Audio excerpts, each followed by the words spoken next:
Welcome to Dreams Inspire Reality Podcast with Tara Darnley, a podcast for creatives looking to turn their dreams into reality with practical strategic steps from everyday people and entrepreneurs who are living their best lives possible. So today's guest is Brandon Andrews, and he's a co-founder of Gauge, a mobile market research platform fundamentally changing the way successful companies make decisions. As a founding team member and chief marketing officer, he drives branding, communication, and sales marketing strategy for a startup engaging hundreds of influencers in Fortune 100 brands. Hello, Brandon. How are you? I'm doing well. How are you today? I'm doing amazing. First of all, thank you for taking time out of your busy schedule to come on my podcast. And I hope, whoever's listening, they take away a lot of the tips that you're going to share today. And I know you're a wealth of knowledge. So I hope they will, take away all the tips that you'll share today. So again, thank you for coming on. So first question I want to ask you is, what are your dreams? And are you living your dreams right now? Yeah. So I think my dreams have always been being able to create things that have some kind of positive impact. And I definitely think I am living my dream. I started my career working in Washington, D.C. in the United States Senate. And, with the way things are going these days, you can argue maybe whether or not the U.S. Congress is, benefiting people or not benefiting people. But I feel like I made a positive difference there. I did small business and technology policy and left Capitol Hill several years ago and started working for myself and eventually connected with a business partner. We've been working together since then. You mentioned Gauge, the app that we co-founded together. We've wanted to find more equitable and more efficient ways to get consumers, get the people that are being marketed to involved in the content and product development process with brands earlier on, because we think it's a more equitable way to do it, to ask the people who you want to buy the products what they actually want to purchase. And then also, we think it's a more efficient way of doing it. So definitely living my dream in that regard, because I think Gauge is having a positive impact by helping to create content and products that people actually want to buy. And then beyond that, about some of the work that I've done with entrepreneurs in the past, including casting for Shark Tank and helping entrepreneurs identify resources. And so I enjoy, again, creating things that have a positive impact. And if I'm not creating them, I enjoy empowering others, entrepreneurs, to create a positive impact as well. I love that. And we're definitely going to touch on how you've been able to help other entrepreneurs, especially with, going on Shark Tank, those opportunities. But let's go back to your project today.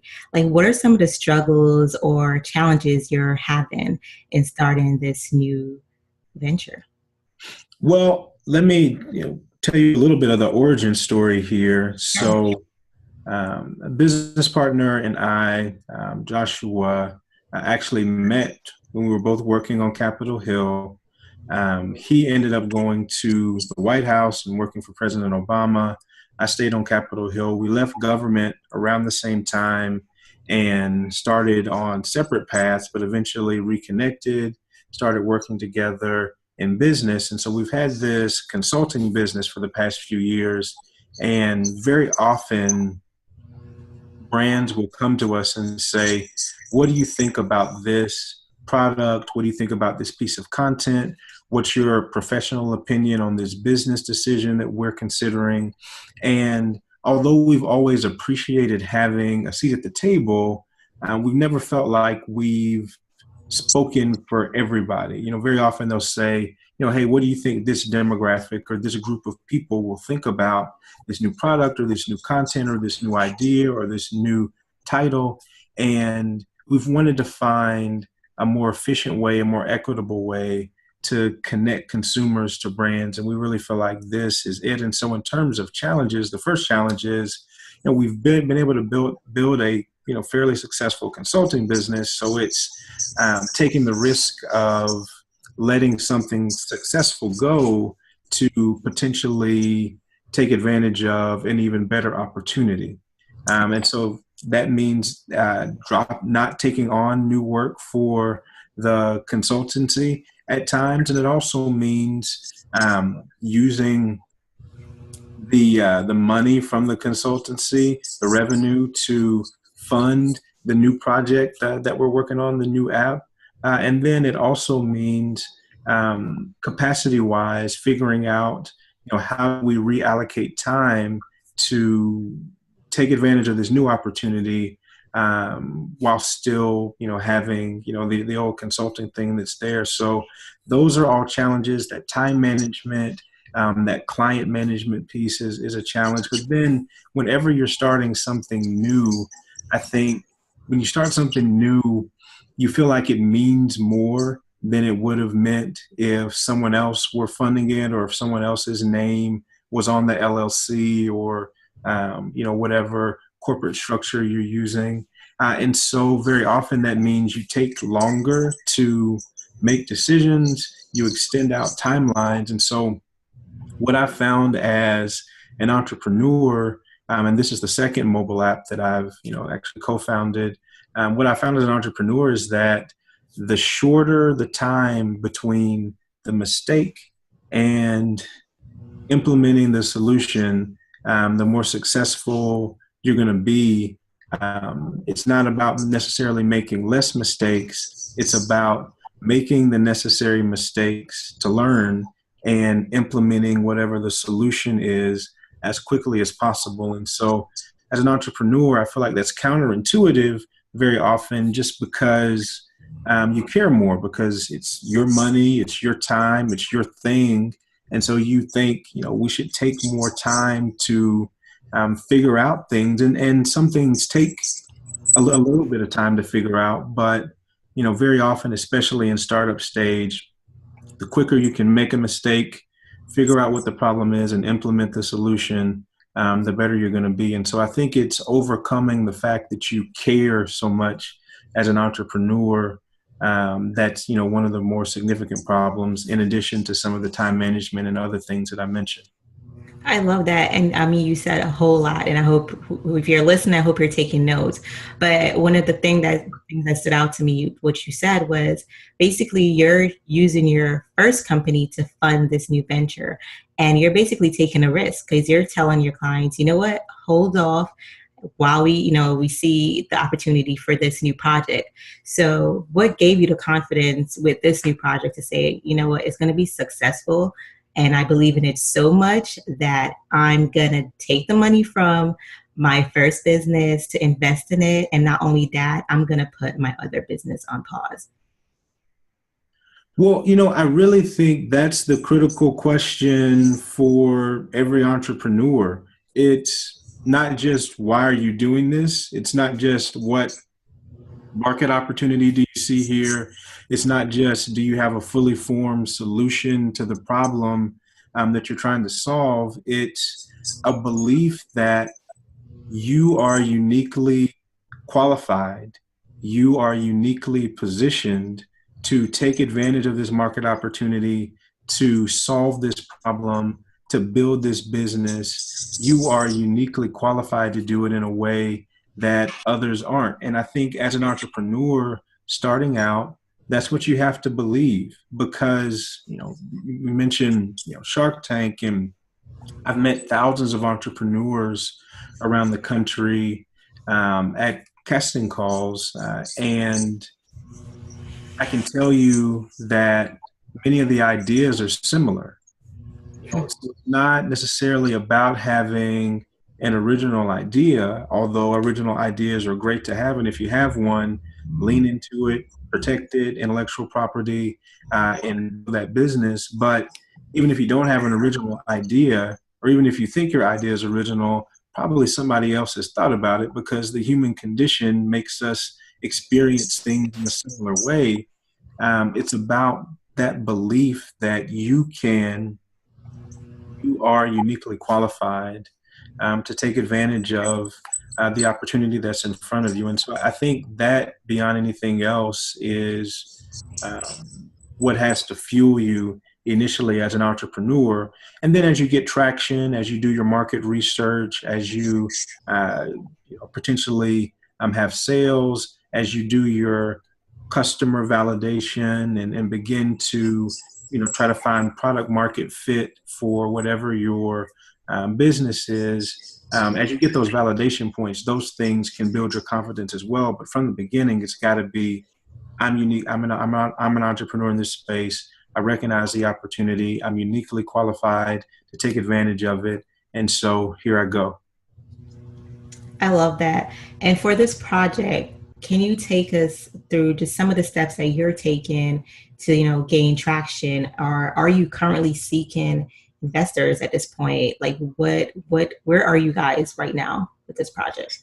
Yeah, so we've been in a unique position for a lot of entrepreneurs, because in that we've been able to bootstrap. So we started, kind of playing around with this idea last summer, and our MVP, our minimum viable product, after we did some market research and some surveying and some customer validation, we just used SMS to ask questions to a group of people that we were able to recruit using a simple algorithm. And so, basically, we created a new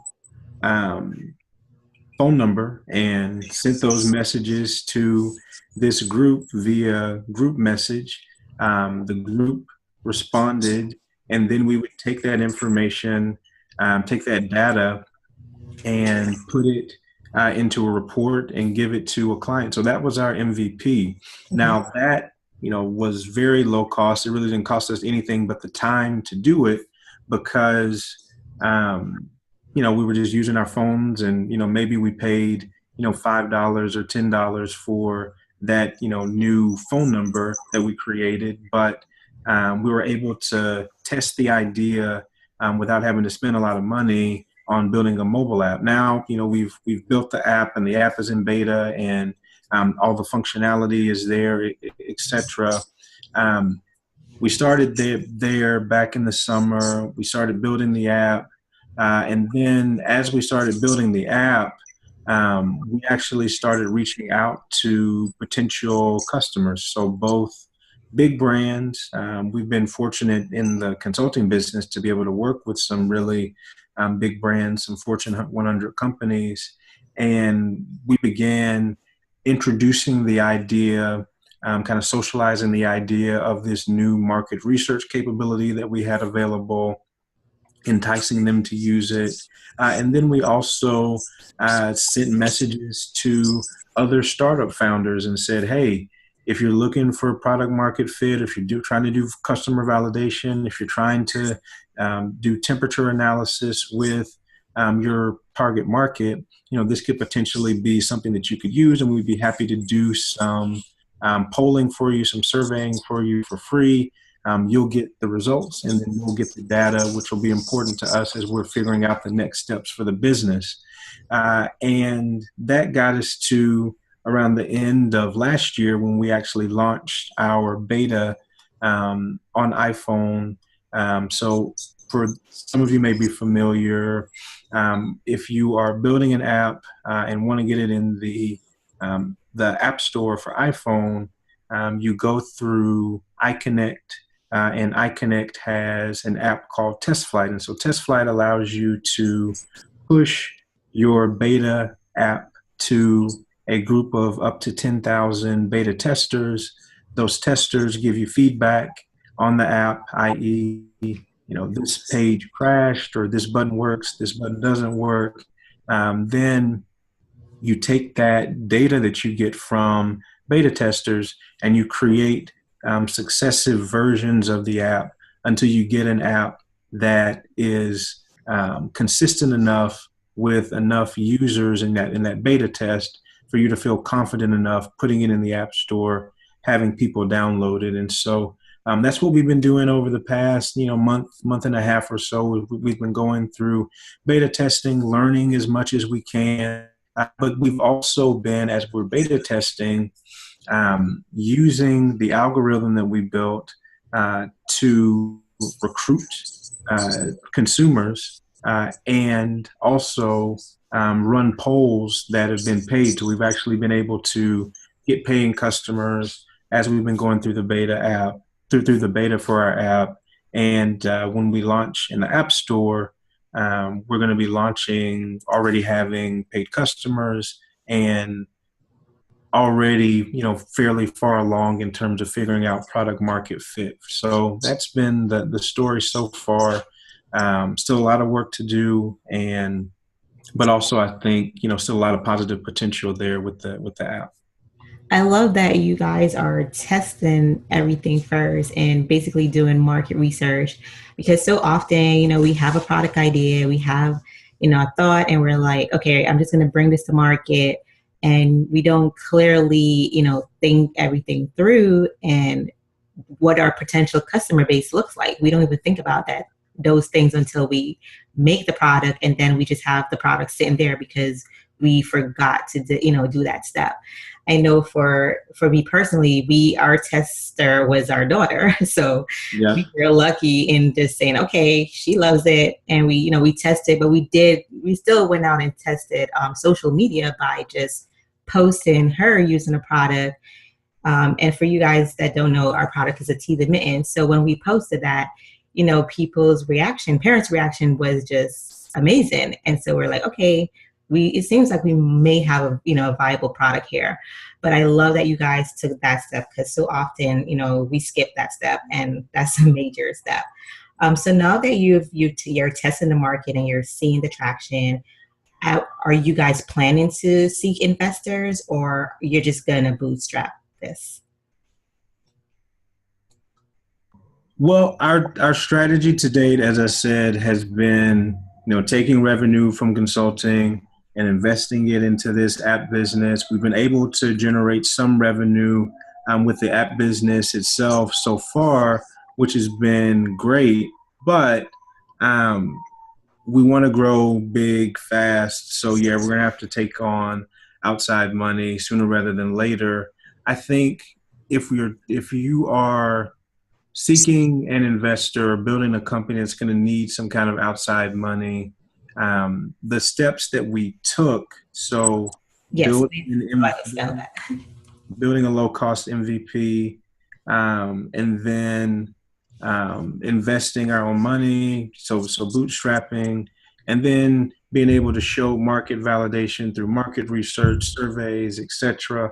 All of those things not only build the case for the market opportunity, but will also build the case for you as an entrepreneur. So if there's one thing potentially to underscore in this conversation, is that definitely have to, if you're an entrepreneur, do market testing early and often, respond to that market testing, and it'll definitely put you in a better position to be able to raise money. So yeah, simple answer to the question is, current strategy to date has been to bootstrap, but with where we want to go and what we want to do, we will have to bring on some outside money. But I think the path that we've been on so far will show investors that we're serious and help us make a good case. Great. And what are some of the key things? What advice would you give for people who are, currently seeking venture capitalists and, investment in their company? What are some of the things that they need to have in place before they even go out there to seek investors? What are the key things they need to have before anyone will take them seriously? Well, the basic thing with investors, and this is whether it's an equity crowdfunding campaign where you have someone that's a non-accredited investor investing as little as $10, in your business, or if this is a Kickstarter, campaign where you're doing rewards-based crowdfunding, where, someone's getting a discounted product or service for a certain amount of money, or if this is an angel investor, or if this is a VC that you're pitching an institutional investor, or if this is the traditional, bank or CDFI or, community investment organization. All of those investors, no matter what stage you're at, no matter how big or small your company is, investors want to see traction. And traction means something different for every business, but investors want to see traction. And then investors want to see what's going to happen if they invest in you. So if you get my $10 from the equity crowdfunding campaign, or if you get my $10,000 as an angel investor, or if you get my $100,000 as an institutional venture capital firm, what's going to happen after you get this money, and how am I going to get a return? So you need to be able to clearly articulate what traction means for your business. So if you're a mobile app, it could be downloads. It could be market research that points to the market opportunity that you're taking advantage of. It could be intellectual property. So it could be, do you have a trademark? Do you have a copyright? Do you have a patent? Do you have a provisional patent? Have you at least done a patent search? Traction could be the amount of money that you've invested yourself. So are you bootstrapping, or are you only willing to spend someone else's money on this idea? Are you willing to spend your own money on it? All of those things point to traction, and then there's certainly other pieces there as well. And then you need to be able to show that you will be able to scale significantly if you get the injection of capital that the investor is considering giving you giving you for the business. So if you get $10,000, what does that mean in terms of sales? What does that mean in terms of number of products that you're able to buy, to have produced, or sell wholesale, sell retail? What does that mean in terms of fulfillment of current purchase orders? You need to be able to make the case, and the case really boils down to, again, do you have traction, and can you show that you're going to scale if you get this investment? Those are the two basic things. Beyond that, you need to show a progression that an investor can follow. So you need to be able to say, I had the idea here, then I tested the idea, I kept testing, I got some validation, then I made some kind of investment, or I created a prototype, did some more testing, made some changes. Investors want to see constant activity with a business. And so if you're able to show, again, traction, you're ready to scale, and then be able to tell the story and show constant activity, constant testing, constant learning and growing, then you're going to be able to make a good case. And I guess the last piece with investors really at any level is you want to know the investors. Know what size checks do they write? Do they write $5,000 checks, or $10,000 checks, or $1,000 checks, $100,000 checks? Know where, in terms of the maturation of a business, the investor invests in. So does this investor, invest at the seed stage, or pre-seed, or post-seed, or are they series? And then you're going to want to know what this investor invests in. Are they interested, for example, are they interested in market research, or are they interested in consumer products? Are they interested in software as service, so SaaS products? Know your investor as well, and I think that'll help folks who are looking for investment. I think those are super great points. And I love that you mentioned having a super strong IP portfolio, because oftentimes we have the idea, we have everything, but we don't have any protection. And investors love seeing that you have your patents or your trademarks, because that adds, value to the investment. So I love that. What would you say? I know you're an investor yourself. So can you share with us like a business that you've invested in and the outcome of that? Was it a good experience, a bad experience? What are the pros and cons and any regrets? Yeah, yeah. So several years ago, I invested in an app that connected students or would-be students to the job training that they needed to be able to get the job that they wanted. Um, the investment was good because one, I felt like the company was solving a significant problem. I felt like the entrepreneurs were focused and that they were um, tenacious enough to solve the problem. They believe they were uniquely qualified to take advantage of the market opportunity, as I said earlier. And then three, the investment just made sense money wise. Um, that uh, that app ended up getting acquired, if you will, by a local government, local slash state government, and kind of rolled into their Department of Labor, which was great. That investment didn't have an exponential return, but that investment, um, had some return, and is honestly still helping people because it still exists as this state.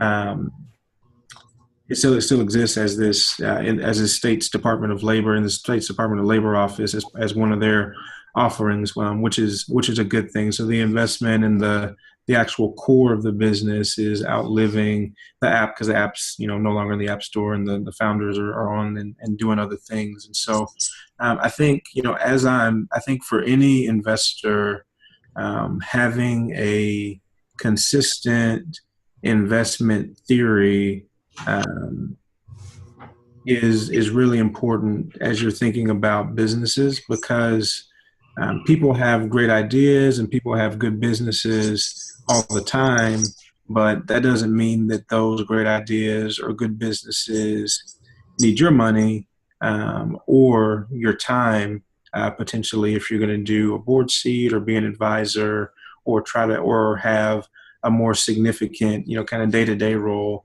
as an investor. Something I say for people that may be interested in investing who aren't accredited investors, you now have the opportunity to use equity crowdfunding to not just invest in companies, but also educate yourself. So you can go on a platform like Seed Invest or like Republic, and you can, again, invest as little as $10. Although, a lot of them are a little bit higher in terms of the minimums, but you can invest as little as $10 in some of these businesses. And the power there isn't investing $10 because $10 in a startup isn't going to make you rich, even if it was Google or Facebook, etc. It's not going to make you rich, but you creating an investment theory and treating that investment seriously, treating that $10 investment like it's a $10,000 or $100,000 investment, you creating a spreadsheet with investment options and checking boxes and making sure that the entrepreneurs, that the business model, and that the product or service all check the necessary boxes.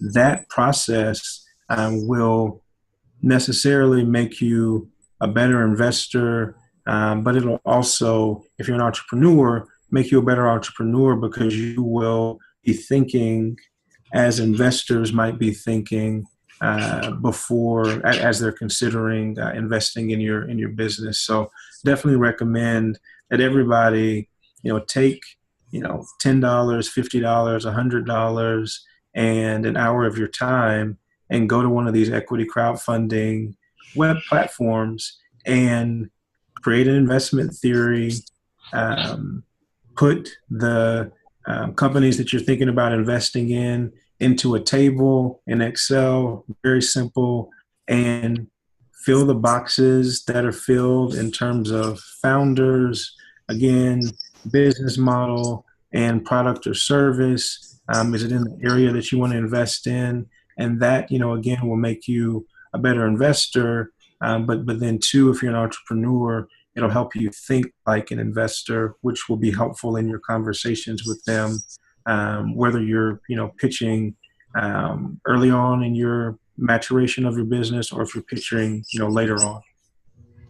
I love that, because that's definitely one of my goals this year and for future, to start investing more in various, different things. But even on a bigger scale, I do see Dreams Inspire Reality, just investing in entrepreneurs, because sometimes we hear investment and we think millions of dollars, when sometimes there are smaller businesses and they might just need $500 or $5,000. And that Yeah, $5,000, it's very true. $5,000, make a world of difference for a lot of. it makes a world of difference. And some people genuinely just that's one of my goals. So even start on a smaller scale, give a $500 grant, because you never know the change that might make in a business. Wow, guys. Brandon, you've been dropping some amazing nuggets, but unfortunately we're out of time. So guys, be sure to tune in next week for the next half of our interview. See you then.